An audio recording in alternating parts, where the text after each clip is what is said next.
Hello, welcome to Kelly Loves K-Pop. I'm Kelly. Today we're doing a reading on all of the Day6 members' personalities. I feel like I've done some previous readings on their personalities. I can't tell you which members. I want to think maybe NK and Seongjin. You'll just have to search them. As with, everyone else, your personality grows and changes as you grow and learn new things and experience new things. So we'll see what comes to the surface this time, see how they've grown and changed since the last readings. I know I've done so many Day6 readings now, they all kind of start to blend together. So, if you guys do remember anything and something jumps out at you, feel free to leave me a comment. And we can go ahead and further discuss what it means. I'm always up for a discussion. As always, I have to preface this with the disclaimer that tarot readings are for entertainment purposes only. All events are alleged. I'm not affiliated with any companies or idols. And I'll go ahead and get these shuffled. We're going to do our 6-card personality reading for all 5 of the members. So I think the first one I have on the list for today is Jay. Which I didn't realize he's like a Virgo sun and a Taurus moon. And he's super earthy. I did not realize that. I wonder what his ascendant is because I feel like I get like Aquarian energy from him. But it could just be that he's kind of quiet. Or it could just be I don't watch enough content. You know, it's hard to keep up these days. But yeah, so he's our earth sign. I mean, there's a lot of earth sign energy in Day6 in general, and I think that shows. You can kind of tell. I think all the guys come off super down to earth and chill. Well, maybe most of them. Maybe there's a couple that are a little more high strung, but overall I get just really calm, chill energy from them. Okay. Well, that one jumped out. A few more cards here. And I also like to always say with these readings, like I use what's written on these cards as a starting point for my intuition, but I will add and reinforce things that stand out to me just as I connect with their overall energies. So let's see what else we got for Jay.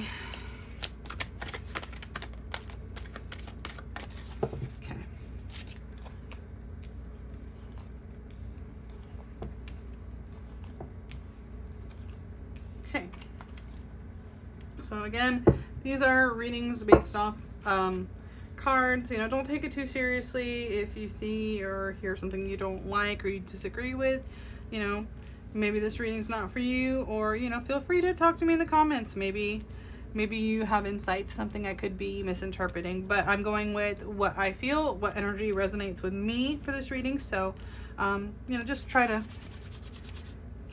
you know, don't take it to heart, okay? So we have the Samaritan and the Shadow, which is expecting appreciation and recognition for the help, exacting appreciation and recognition for the help that you offer. So this is like saying you don't really help people for free. You don't really go out of your way to help people. I feel like this is overall like Jay kind of probably just minds his own business, tries to stay out of any drama, just, you know, if people seem like they need him too much or need help too much, he tries to probably steer clear of those kind of people. I get pretty introverted energy from him overall.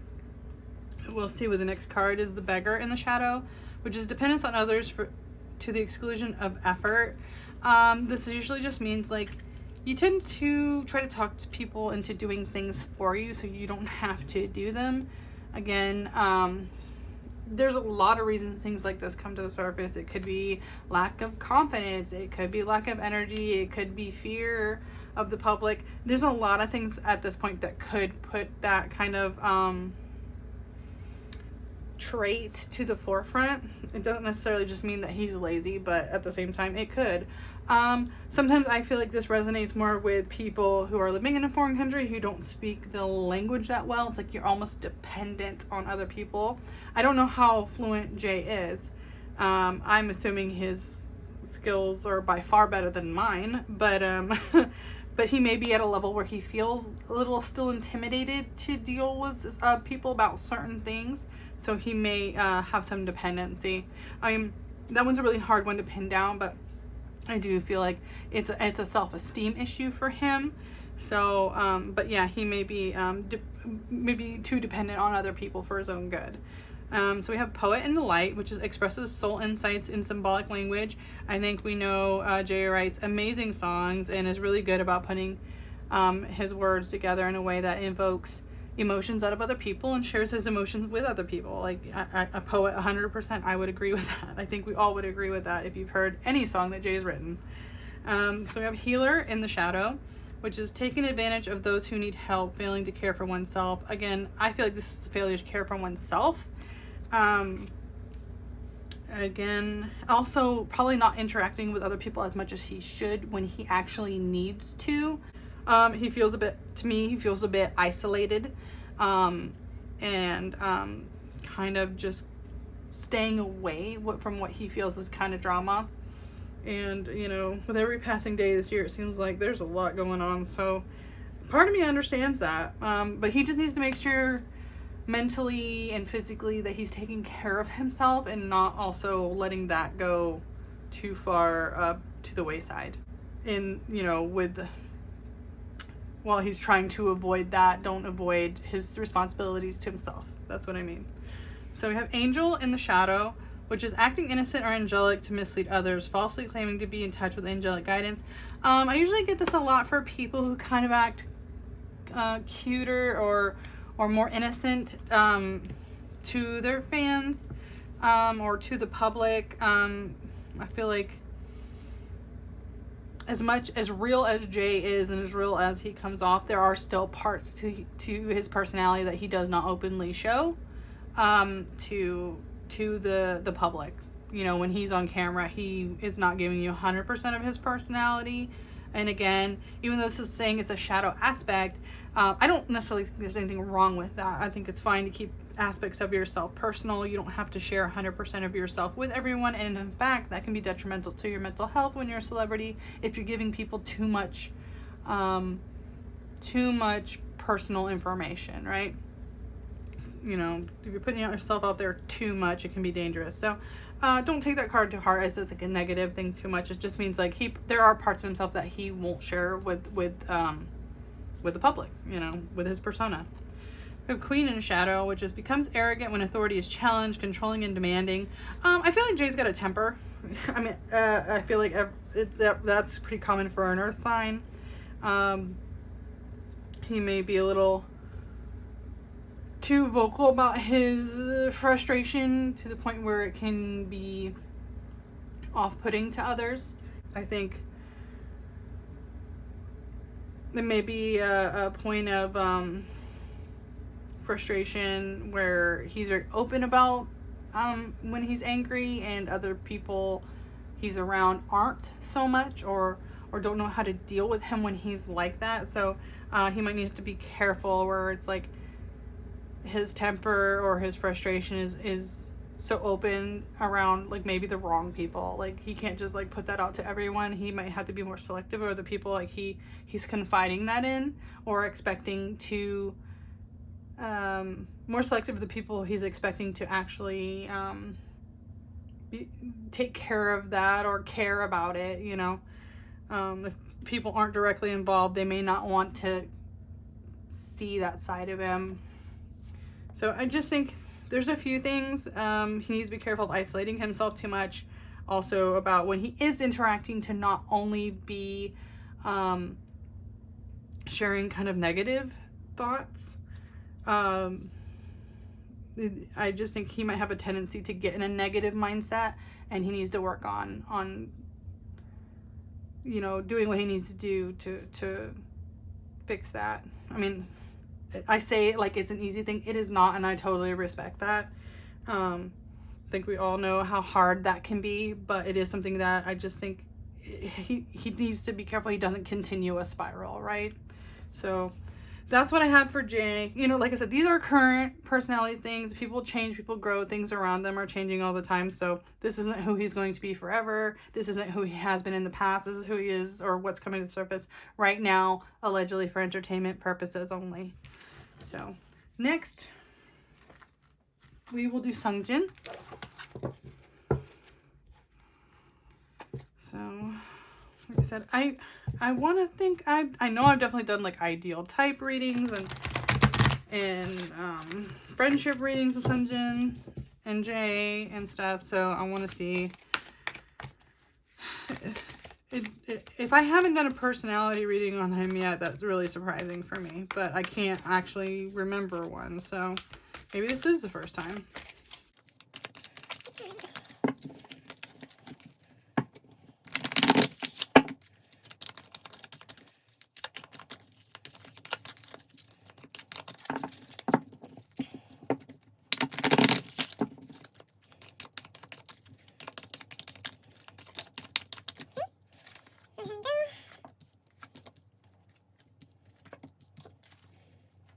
So, for Seongjin, we have visionary in the light, which is capacity to envision what is not yet conceivable to others, willingness to proclaim a vision without regard for personal gain.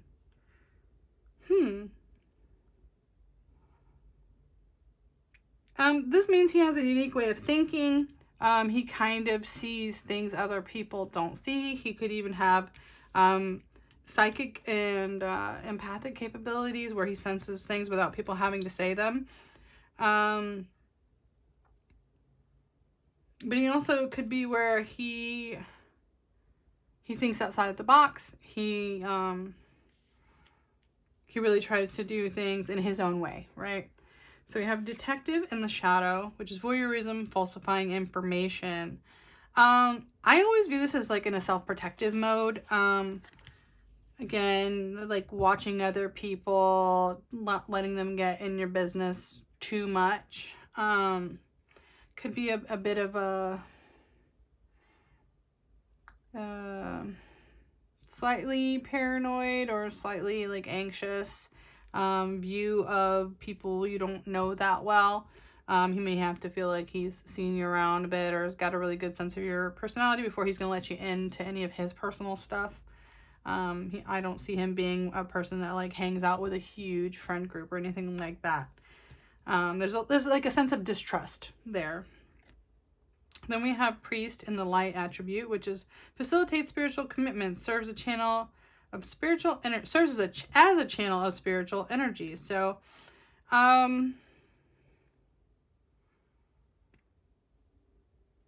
serves as a channel of spiritual energy.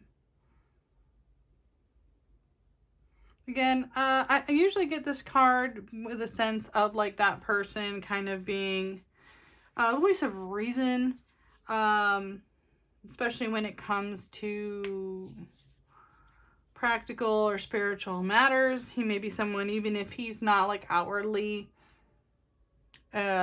into organized religion or in a church or anything like that, he may be like a friend that kind of still has a good sense of like spiritual energy about them and kind of can advise those in his circle when it comes to that aspect. So kind of a calm voice in a rough sea, you know. Then we have a trickster in the light, which is transcending convention, stuffiness, and predictable behavior. So again, we have like kind of this unique thinking, this kind of bored of the status quo.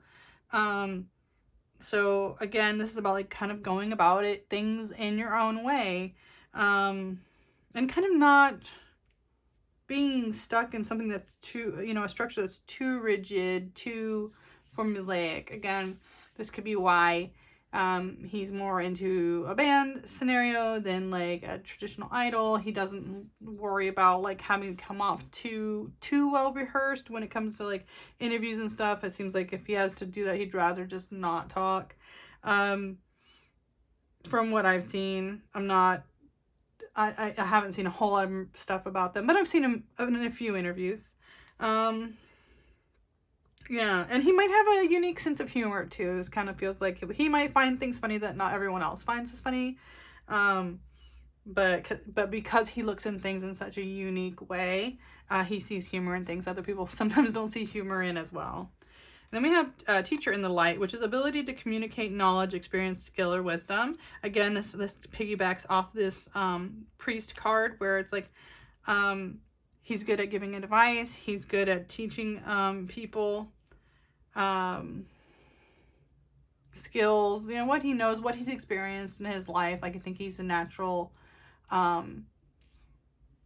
teacher, a natural mentor, without trying too hard. I think he just, like I said, he has that kind of calm energy for people, and that also helps him have, like, you know, patience with teaching people things.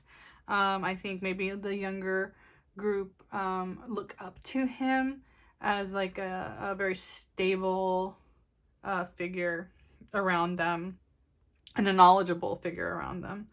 And then we have shapeshifter in the shadow, which is projecting any image that serves your personal agenda in the moment. So this is like an adaptable personality, but also like kind of not feeling possibly that who he is well received by certain people. He may not feel, like, again, he may feel kind of like he may have self-awareness about how he can be taken to be a little unusual, or he knows maybe his way of thinking isn't you know, his way of thinking could go against the grain for some people. So he may have to like hide who he is a little bit depending on who he's talking to. He's not one of those people that comes off as I'm who I am and I don't care what you think. I think, like you said, like I said before, he can either get a little quiet if he feels like his opinion's not wanted, or his opinion's a little too much of a hot take or something. So he may be very protective and like careful, again, maybe with this detective, like until he's assured in that this person will be accepting of who he is. He may not let on and show his true personality in the beginning, right? So there's a little bit of that. So he's definitely unique. I think he's charismatic. I think people like him, but I think he doesn't show everything in the beginning because he knows he's a little bit much to handle, because he's culturally, I think sometimes in Korea, you're supposed to kind of blend in a little bit more. You're not supposed to have like a really super unique way of thinking, depending on like who you're around. So I think he's understanding of that, and, you know, and changes accordingly. So that's what I have for Seongjin. So next, we have Young K. We'll have Young K. I've done a lot of readings on Young K. I think one of our Tumblr followers is... I would wave a guess that he's the bias, and I get a lot of questions for him, which is fine. I enjoy doing day 6 readings, so please, please keep sending them. That's not a problem. I just get the feeling they have always been a little centered around Young K, so I feel like I've been around his energy quite a lot. So let's see what Young K, what traits are at the surface for him right now. Again, I'm kind of amazed I haven't done a personality reading. If I have, I will link them in the description of this video. I'm going to go back and try to find all the stuff I've done for them already.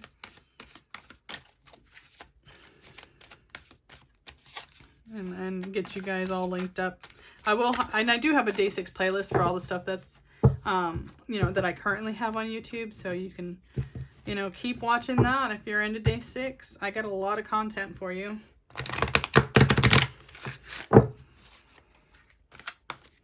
Okay, Young K. I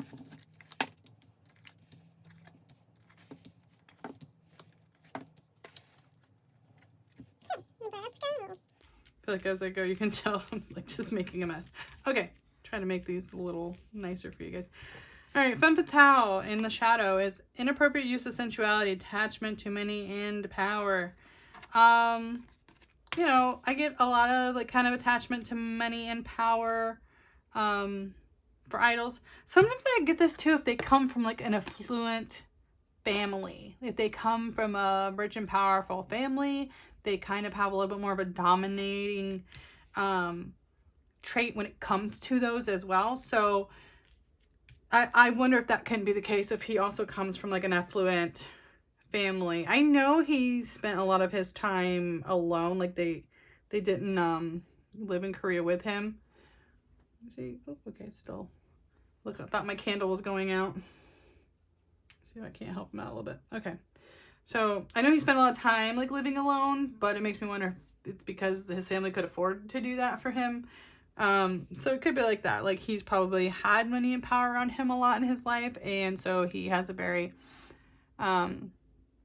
expectant mentality when it comes. Like that's just, he's used to that being there, and he will work to make sure that it stays there.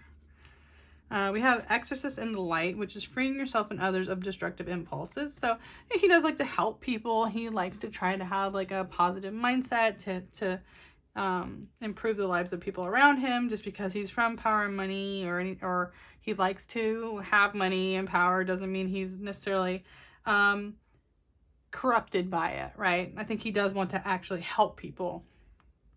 And then we have Divine Child. Innocence, purity, redemption suggests a special connection with the divine. I think in other reasons, I think he's divinely guided. His path is very clear to him. And I think that probably resonates in a connection with his higher power. I think he feels like he's doing what he's destined to do. We have Dilettante in the Light, which is delights in the arts without having to be a professional, alerts you to the danger of becoming superficial in your pursuits. I always get this card, like I always say, they're doing it because for the love of the art. They would be doing music as a hobby even if they weren't making money from it. I just think he knows it's something, you know, it's his passion, so he'd rather it be his full-time job. But if he was living as a, you know, working class person, you know, in the country, he'd still probably have a guitar and still probably be interested in music. I mean, I don't think that would go away for him. Gossip in the Light is awakens considerations for the feelings of others, honoring trust. Again, I think he generally wants to help people. I think he's a very trustworthy person, and he can, you know, be trusted with secrets. You know, he's not out to damage people's reputations, even probably people he doesn't like. He's not the type to really speak too much ill of them. He would just avoid them at all costs, right? So then we have Servant in the Shadow, which is using the lack of money as an excuse not to move forward with life. Again, this could be connected to coming from a family that had that money and power. He could feel like he wouldn't know how to move on with, you know, without it. Obviously anybody would figure that out, but mentally he may be at a point where he's just like like, honestly, this feels like if he is ever short on cash, he just calls his parents and they send him some more. It may not be, well, you know, I don't know. I don't know how well off he is right now because of everything that's kind of been going on with Day6. I know he stayed pretty active, so I hopefully don't think he's doing that badly, I think. But it's like, if he does come, if he does like find himself strapped for cash, it's like a major inconvenience for him. Like, I feel like he doesn't quite know how to live meagerly, right? I think he's used to having what he wants when he wants it. I'll just put it that way. So I do think this is just saying that, like, I think he's used to being able to call the parents whenever he needs a little spot of money, or he wants something that he can't find out in Korea, that kind of thing.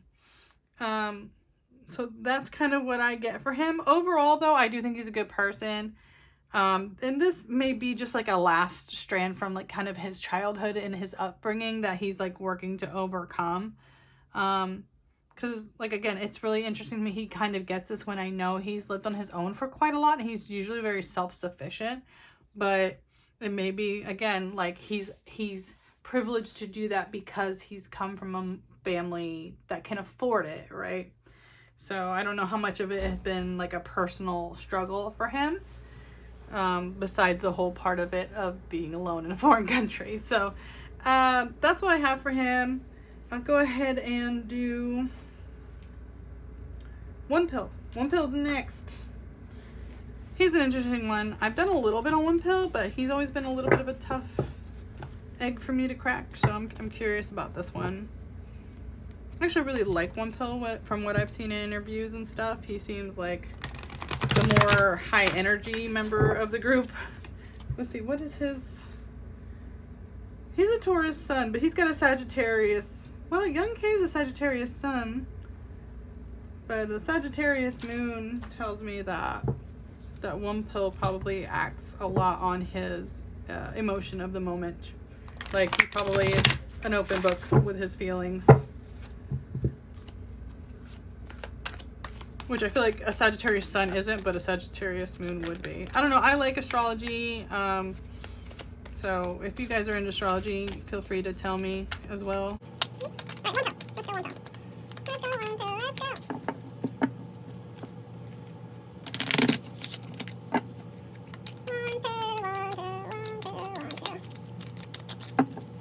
That's probably going to sound really funny when I speed it up. I feel like this card flipped over and everybody who knows One Pill's personality was not surprised. Okay. So we have Angel in the Light attribute, which is helping those in need with no expectation of return. Again, like I said, I think if One Pill likes you, he does not hide it. I think he's an open book. If he likes you, he's going to help you, do whatever you need. And he's going to do it just because he likes you. He, like I said, like the card says, I don't think he expects anything in return. He's just there to be a good friend and share his happiness. We have Hermit in the shadow, though. So it's withdrawals from society out of fear of negative judgments of others, refusing to help those in need. I think he gets his feelings hurt very easily, and then he recluses. And, you know, he hides away once his feelings are hurt. I don't know how active he is on social media, but I feel like social media is a bad place for him. Not that he probably gets a lot of hate comments, but he probably sees a lot of upsetting things on social media. I don't know. I just get this feeling of him like kind of looking at a computer screen, being really upset, kind of, and then using that as a vicious cycle for making him kind of scared to be in public and or what the public thinks anyway. So I think that's like kind of a vicious cycle he fights. The Exorcist is freeing yourself and others of destructive impulses. Again, I think this works with the Angel where he wants to help people. If people are struggling, he can't just idly sit and watch that. He really wants to help them. And, you know, just because he cares. Scribe in the Shadow is altering facts or plagiarizing others' work. Again, this might have to do with some of that self-esteem.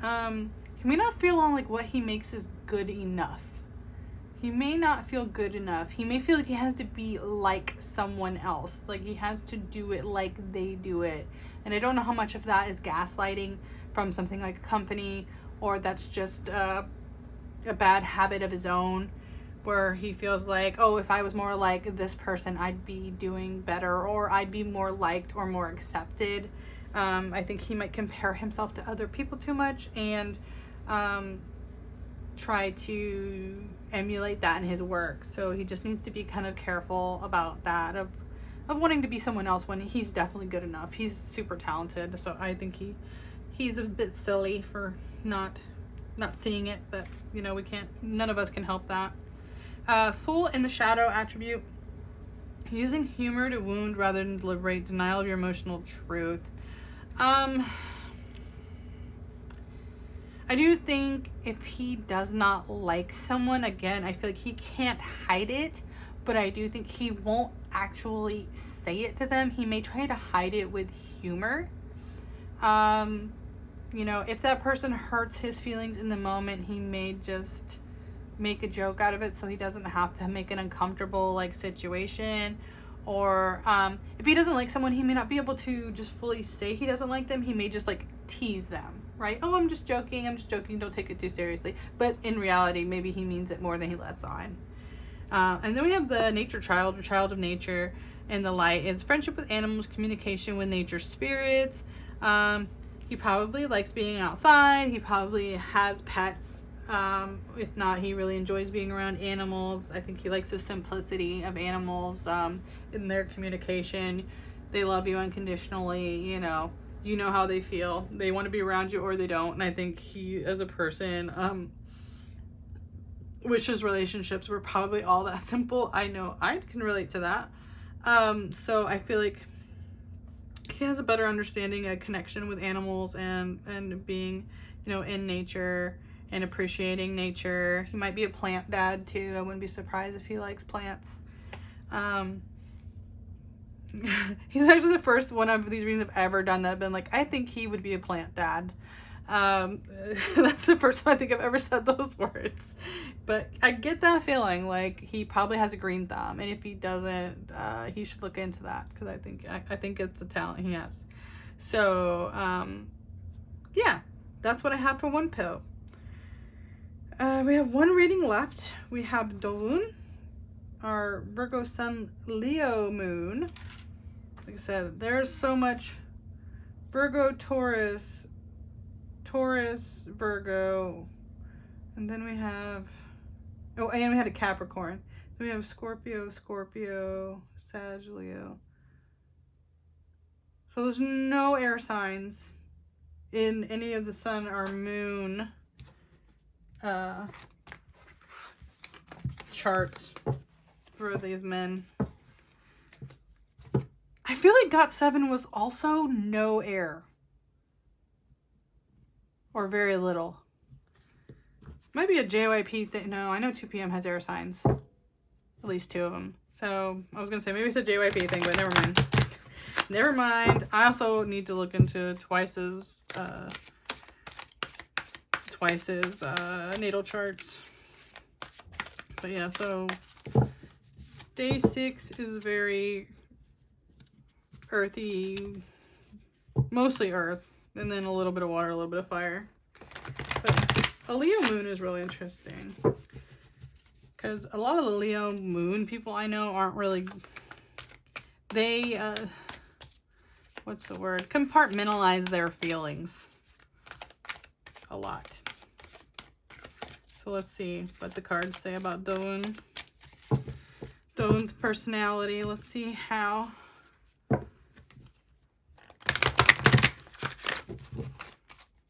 the cards read his personality. Dolun.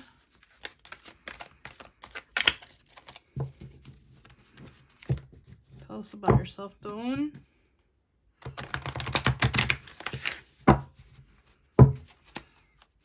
I feel like he doesn't like talking about himself. I just got this feeling like the energy was like, no, I don't want to. Okay. One more shuffle.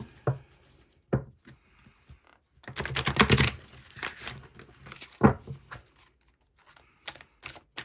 right, Dolun, here we go. Let's go.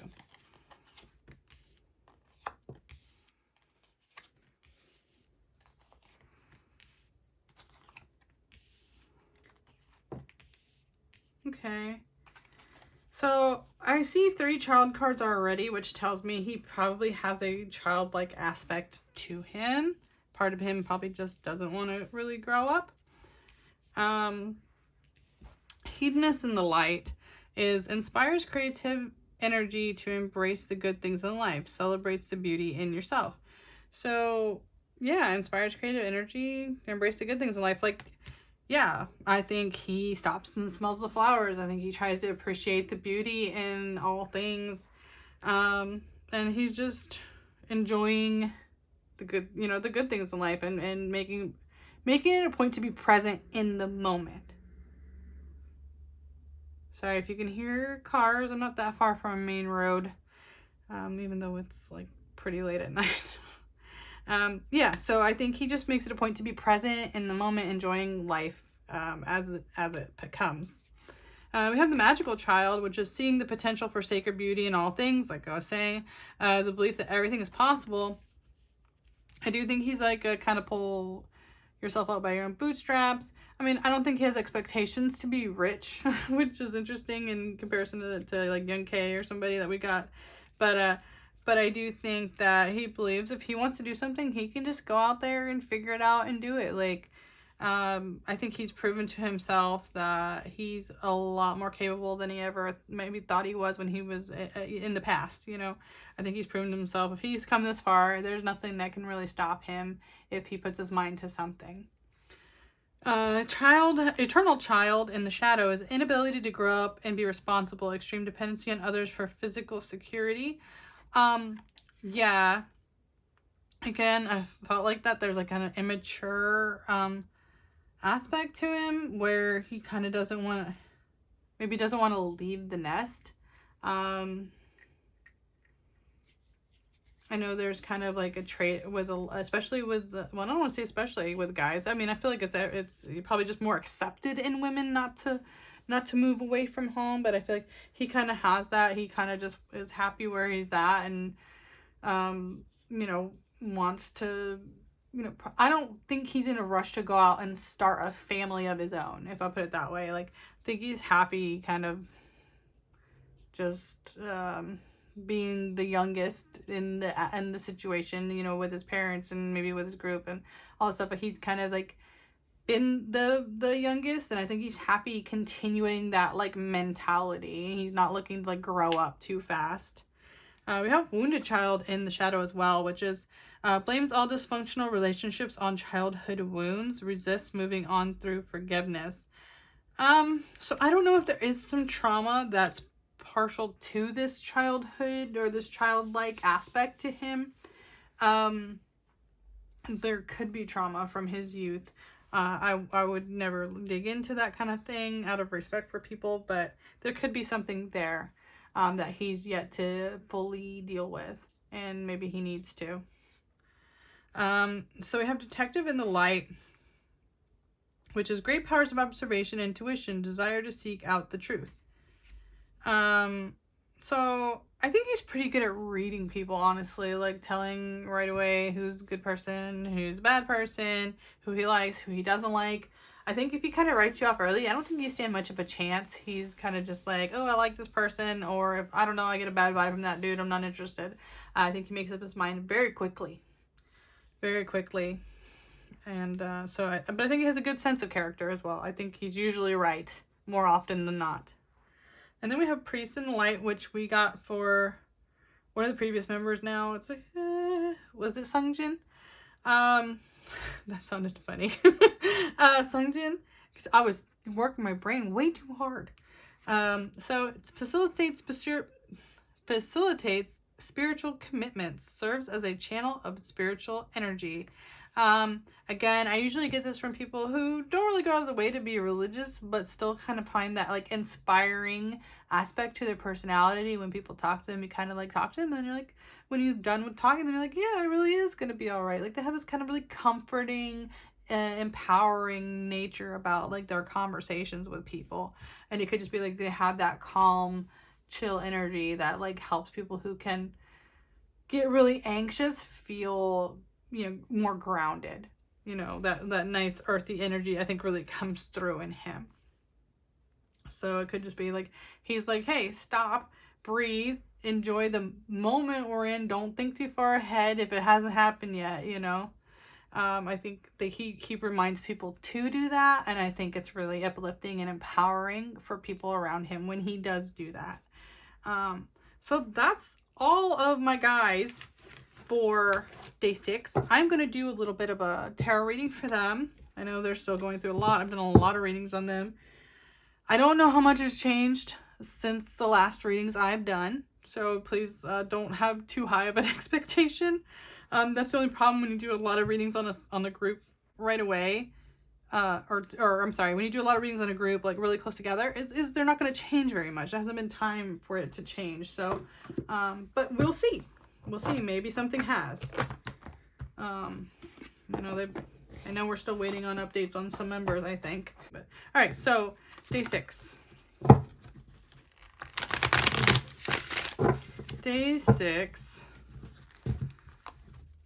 Current energies. What's going on with day 6 right now?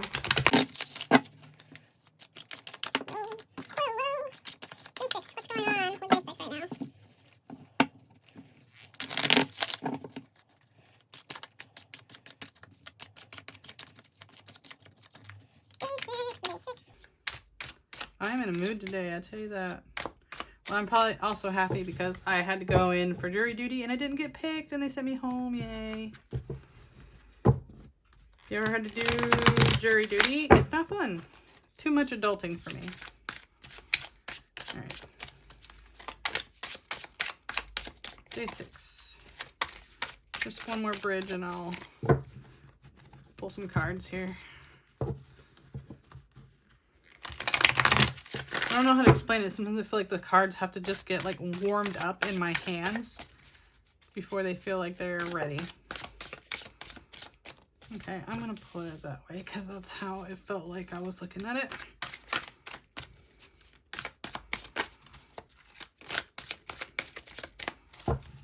I don't know why they have to feel like charged. I don't know. Do any other tarot readers watching this have to feel like your cards are like warmed up or charged from shuffling before you read them?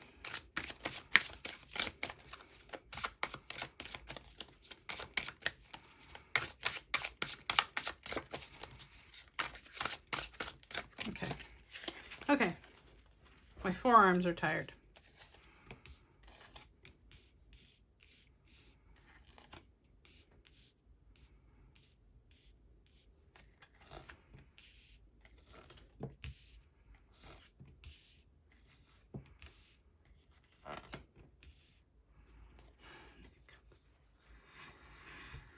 Oh, the Knight of Cups, he stalks me. Okay. All these cards are kind of like like leaning over on one side. It's like there's a curl in the deck. All right, so we have the 8 of Swords in reverse, which makes me feel like someone is kind of breaking out of feeling trapped. It's like they were pinned in and like almost like there's a release. Like they're breaking out of like this mental prison, kind of. And then we have Queen of Wands, right? Yes, Queen of Wands. So this is about creativity. This is about helping people with creativity. But there is a 10 of Wands, which also tells me there's a burden. So I don't know, this really feels like someone like coming out of seclusion. I feel like we may at least have one of them starting to re-enter the public. Like coming back out with this 2 of Cups. It makes me think that there is, especially the Lovers too. The 2 of Cups and the Lovers makes me feel like we're getting someone coming back. If not both, but probably more likely just one. So there's like just a lot going on. Emperor could be like a fatherly figure that's helping this reunion come. I don't know if it's one of the members' fathers or like a company figurehead who's maybe like had to go and specifically talk to someone to bring them back. But it does feel like his emperor is like building something, right? Like the emperor and the empress work together, because like the empress would have been in the previous card is the creation of this energy, and the emperor is who's like molding it and forming it to like his will, right? giving it structure. So it's almost like someone wants to come back, but there's like it's almost overwhelming. It's like there's a burden to it, and it's like maybe they talked to a figurehead, a father figure, about coming back, but they may have to figure out a way to do it that's like less burdensome for them. It's like they feel like they're bearing the weight on, they're bearing the brunt of something. Judgment in reverse can mean like they may be doing things, but maybe it's a more on a like a smaller scale, more behind the scenes deal. Maybe they're coming back and like writing songs, but they're not necessarily performing them. Maybe they're recording music videos, but they're not on the stage at the music shows. I'm not sure there, but the judgment tells me there's something about they're not quite ready to move on to the next level yet, even though they want to rejoin the fray. They may come out and finally speak about it. Queen of Swords is about saying what you want, kind of unfiltered. Even if you know it might hurt some people's feelings. And in fact, I feel like it's going to. I feel like there will be a statement, but it's not going to be what people want to hear, or not what they're expecting to hear. Two of Coins, it usually is about trying to find a balance. So there's still a bit of an imbalance. Like they want to come back, but I don't think they're ready to take on all of the work. So it may be like slowly reincorporating themselves. But the Knight of Cups is about chasing your passion. So they are coming back. I think a member's coming back. And I think it also could be, like I said, this father helping them. It could be their friends and others like really encouraging them to do so. This kind of feels like, you know, like this guy's like raising his class, like cheers, you know, to our friends. Like, I don't know, like in the card originally, like they're offering their cup because they're offering like their maiden, their suitorship, right? But it's almost like, and maybe it could be that too, where they're almost trying to like, you know, really seduce this person and bribe them into like coming back. And maybe that's the thing, is that this person's coming, but they need like the right offer. You know, they need the right environment. But maybe they're going to get it. It just, like I said, it's probably going to be slow. You're going to see them just popping up a little bit more, a little bit here and there, but maybe not a full-time commitment yet. And like I said, I do think there may be a statement. I feel like the statement's not going to, it's going to hurt some people's feelings, or it's going to feel slightly disappointing. You know, it's not going to be the speech that they were hoping for, right? So I feel like it's a little, this is one of the more optimistic readings I've done. The Two of Cups and the Lovers is about like reunification and a choice. You know, and it feels like kind of breaking out of the situation they were previously in. So I think progress will be made. I just, like I said, may not be the progress people are expecting. So I guess we'll see. But yeah, this is just worries me. Is like there's like an imbalance. There's like, it's like they're the two's together as well. It's like working together, but either not being able to, like I said, do all of it at once, or like there's a like difficulty in the working together. Like there's an attempt, but it's not really coming to fruition. Like they're still figuring it out. So a Lannister always pays his debts. So this is, if in reverse, it would be like the debt is kind of not paid. It's kind of like still waiting. So there's a little bit of that. Some good and some bad, but more good than we've had, I think. So I would be cautiously optimistic. For entertainment purposes only, all alleged, of course. But that's what I have today for the Day6 big personality reading. Thank you so much for checking out my channel. You know, be sure to like, subscribe for more content. Like I said, I have a lot of Day6 content, so if you check out my playlist, it's in there. It should pop up at the end of this video. And you know, be sure to leave me your requests, and if you enjoy my readings, I have a Ko-fi page. You can leave me a tip. Thanks so much, guys. Please take care of each other, take care of yourselves, and I'll see you guys real soon. Bye.